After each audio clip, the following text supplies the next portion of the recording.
Hey everybody, hope you're doing well. Hope you're staying safe and healthy.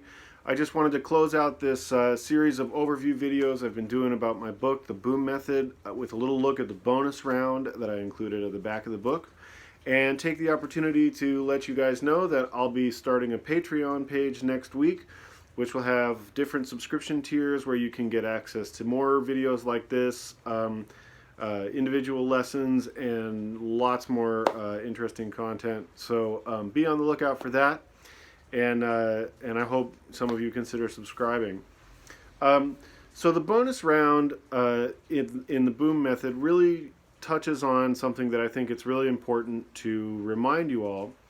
All of the exercises that I've been presenting are designed around an approach to the trumpet that puts harmony before the mechanics of the instrument. So instead of adhering to the overtone series as the main sort of delineation of register on the instrument, we're looking at intervals, or we're looking at keys, or we're looking at various chords, etc. And the idea is that we want to divorce our trumpet technique from the specific concerns about playing the instrument, and align it more with an approach to music that is in line with the way that composers write.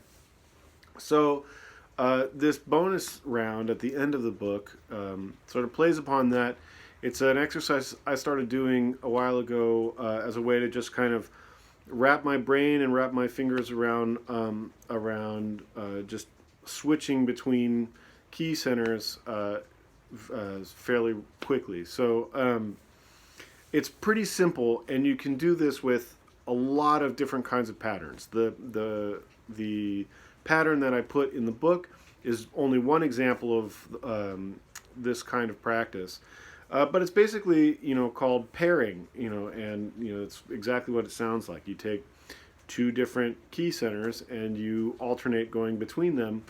You can do this with triads, you can do it with seventh chords, you can do it with pentatonic patterns, you can do it with scale patterns of any kind. And the idea is that you're training your mind and your ear and your fingers and your air and your embouchure and everything to align in such a way that pivoting becomes really fluid and easy. So just to give you an example, in the book we look at taking your major pentatonic scale and breaking it down into fours, sixes, and eights, so eighth notes, triplets, and 16th notes, and moving between one primary key center and a tritone away. So to give an example, let's take the look at C sharp and G flat, or C sharp and F sharp, depending on how you want to think about it. And it's really simple. I go up four notes of the pentatonic scale, and then back down four notes of the tritone. So if I'm pivoting at the G, let's say I go up a half step. So that puts me on the ninth of a G flat or F sharp pentatonic. So I come down the pentatonic in exactly the way that it would appear sequentially. So ninth, root, sixth, fifth. Right? And that brings me back to C. Another way you could do it is to shift by descending. Right? So we're starting on the fifth, or on the root of the tritone, and then we're going to go back down root, 6, 5, then 3, and then back to 1 of the C.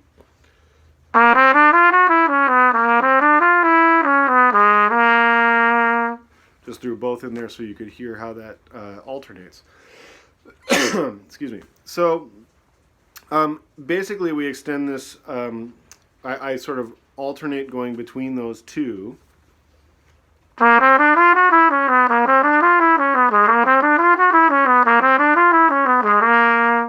As just a way of kind of getting a cyclical air pattern happening. So I'm thinking of the air moving kind of in hairpin crescendos, like gently as I cycle around. And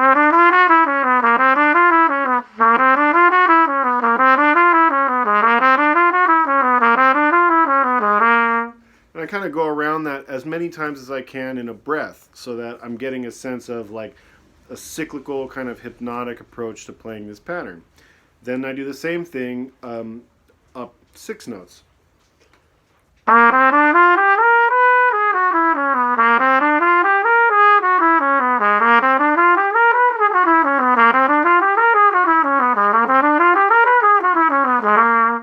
Sorry, I was watching my fingers in the video and that made it really weird.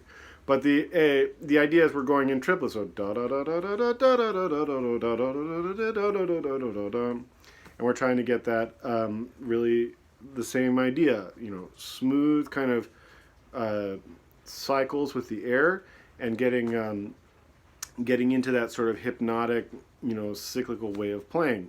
Then we do it in eighths.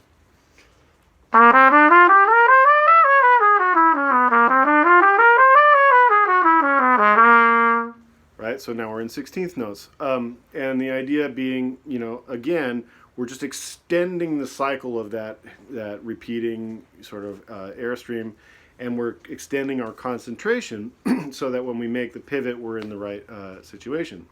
And then we just take that around the circle of, I go in the circle of fourths in the book, but you can go in any cycle as long as you go through all the keys.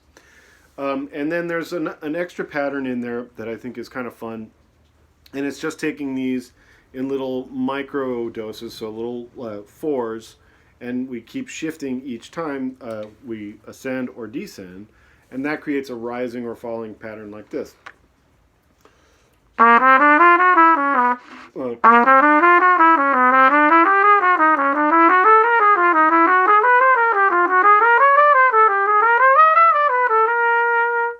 Right, so it gets us back up there, but kind of keeps the pattern on loop. Then going down, if we're following our voice leading in half steps, it sort of opens the pattern up a little bit and descends a little more quickly.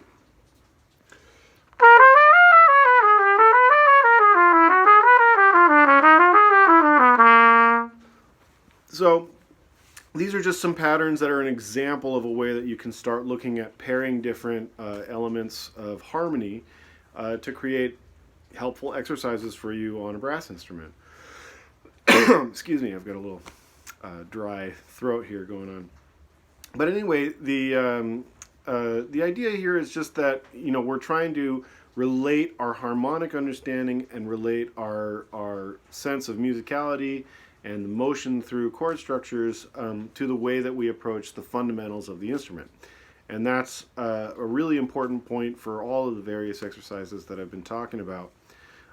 So that's basically the bonus round in a nutshell. We cycle that through all the keys and try to get into that, cyclical, hypnotic, rhythmic state.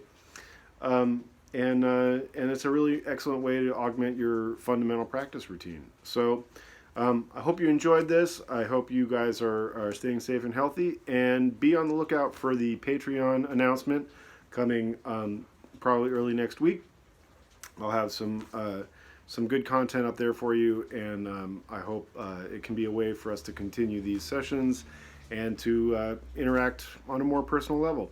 So again, stay well, stay healthy, stay home, and see you soon.